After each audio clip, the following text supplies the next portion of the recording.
प्रिय साथियों नमस्कार। आज हम जीव विज्ञान के बारे में अध्ययन करेंगे।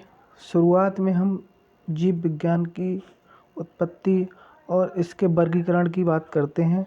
जैसा कि आपको पता है, जीव विज्ञान विज्ञान वह शाखा है, विज्ञान की वह शाखा है जिसमें जीवों का अध्ययन किया जाता है। और जीव विज्ञान को अंग्रेजी में बायोलॉजी कहते हैं।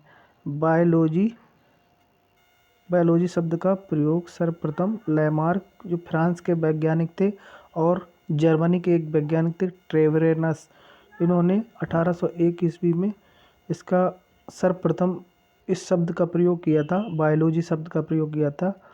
और ये तो आपको सबको ही पता है अरस्तू के बारे में। अरस्तू जीव विज्ञान के जनक हैं। अरस्तू एक बहुत बड़े दार्शनिक भी थे और इन्होंने जीव विज्ञान को सर्वप्रथम इन्होंने ही खोज की थी। इन्होंने एक पुस्तक लिखी थी। पहले ये जान लेते हैं, जीव विज्ञान ये दो शाखाओं में बटा हुआ है। नंबर 1 जंतु विज्ञान, नंबर 2 वनस्पति विज्ञान। जंतु विज्ञान जूलॉजी, प्राणी विज्ञान जिसको कहते हैं। नंबर 2 वनस्पति विज्ञान, इसको बॉटनी कहते हैं। इसको ये दो शाखाओं में है। फिर इसके आगे आते हैं जंतु विज्ञान के बारे में, देखते हैं क्या है। जंतु विज्ञान में जैसे कि हमने बताया, अरस्तू की एक पुस्तक है हिस्टोरिया एनिमेलम। ये पुस्तक इन्होंने लिखी, इसमें 500 जंतुओं का अध्ययन किया था। और एक है हिप्पोक्रेटस, इनको फादर ऑफ मेडिसिन कहा जाता है। इन्होंने पहले मानव रोगों का पहला लेख लिखा था, इसलिए इनको हिप्पोक्रेटस कहते हैं। तो जंतु विज्ञान जूलॉजी में क्या होता है, जीवों का अध्ययन किया जाता है जंतु विज्ञान में। और फिर इसके आगे वनस्पति विज्ञान में पादपों का अध्ययन किया जाता है, पेड़ पौधों का अध्ययन किया जाता है। इसके जनक किसे कहते हैं, इनको थियोफ्रेस्ट को इसके जनक कहते हैं। थियोफ्रेस्टस एक वैज्ञानिक हैं, वनस्पति वैज्ञानिक।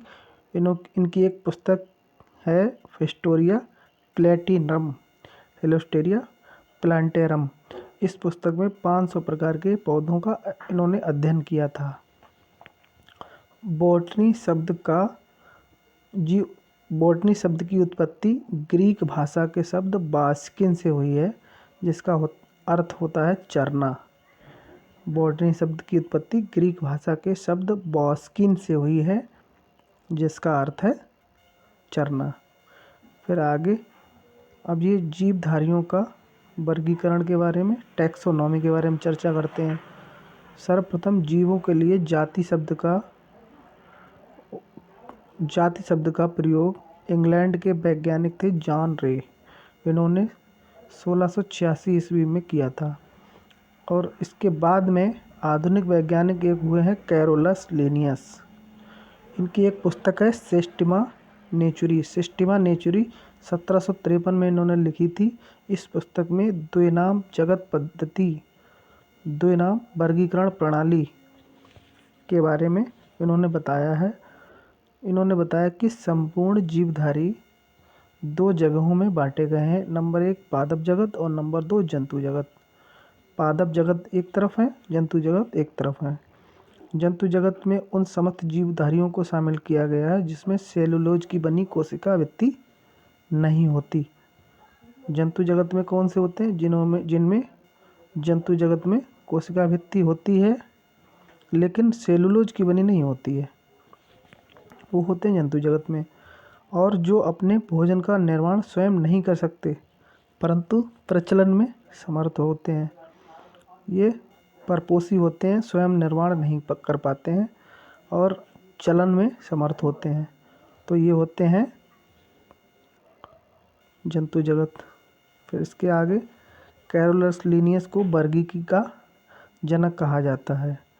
द्विनाम पद्धति 1753 ईस्वी में कैरोलस लिनियस ने जीवों के द्विनामकरण पद्धति को प्रचलित किया। इस पद्धति में प्रत्येक जीवधारी का नाम लैटिन भाषा के 2 शब्दों से मिलकर बनता है। तो पहला वंश नाम होता है, फिर इसके बाद दूसरा नाम जो होता है स्पेसीज नेम यानी जाति नेम होता है। जैसे कि मानव का वैज्ञानिक नाम क्या है? Homo sapiens. होमो सैपियंस इसमें पहला तो हो गया इसका वंश नाम, दूसरा हो गया जाति नाम, ये जाति नाम है, और ये होमो जो है वंश नाम है और सैपियंस जो है जाति का नाम है। तो मानव का वैज्ञानिक नाम क्या है? Homo sapiens. फिर इसके आगे जीवधारियों का 5 वर्गीकरण देखते हैं। जैसे कि कैरोलस लिनियस ने द्विनाम जगत वर्गीकरण किया। फिर इसके आगे 5 जगत वर्गीकरण हुआ। 5 वर्गीकरण इसमें क्या है? इसमें 1969 ईस्वी में द्विनाम जगत पद्धति की जगह पर 5 जगत प्रणाली का श्रेय R.H. हट्टेकर को जाता है। R.H. हट्टेकर एक वैज्ञानिक थे। उन्होंने 5 जगत वर्गीकरण प्रचलित किया। 5 जगत वर्गीकरण क्या है? एक पहला नंबर है मोनेरा जगत। मोनेरा जगत में कौन कौन से हैं? मोनेरा जगत में सभी प्रोकैरियोटिक जीव रखे गए हैं। इस जगत के जीव सूक्ष्म होते हैं एवं सरलतम होते हैं।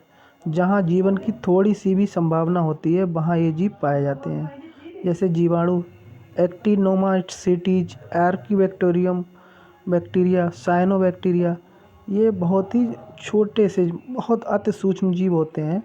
जहाँ छोटी सी मतलब जहाँ पर झरने होते हैं और दलदली जगह होती है, जहाँ पर मानव का रहना संभव नहीं होता, वहाँ पर ये जीव रह सकते हैं, वहाँ पाए जाते हैं ये।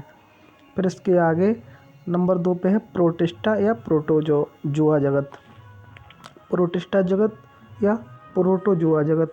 इस जगत में विविध प्रकार की एक कोशिकीय प्रायः जलीय यूकैरियोटिक जीव सम्मिलित हैं, जैसे पैरामीशियम, सिलिएटस।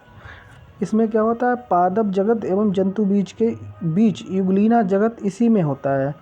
ये 2 प्रकार की जीवन पद्धति प्रदर्शित करते हैं। सूर्य के प्रकाश में स्वपोषित एवं इसके अभाव में इतर पोषित।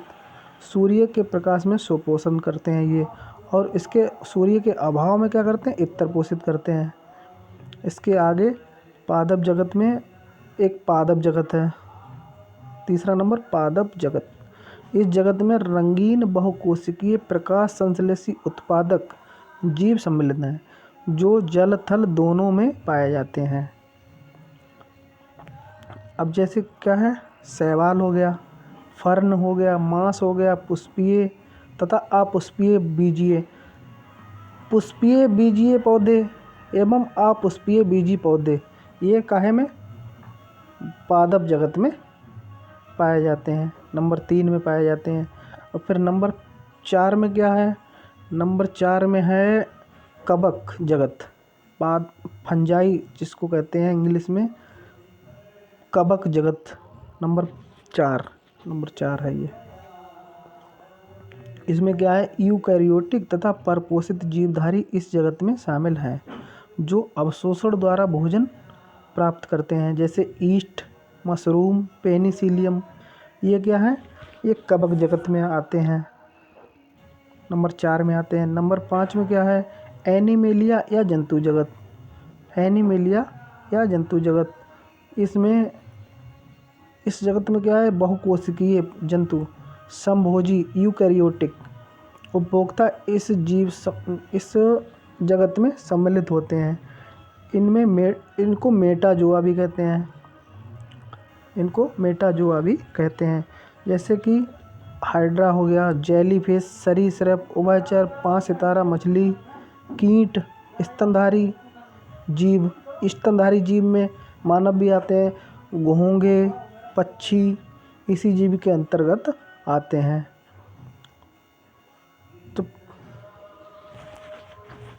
तो ये रहा हमारा शॉर्टकट में जीवधारियों के बारे में छोटा सा वीडियो।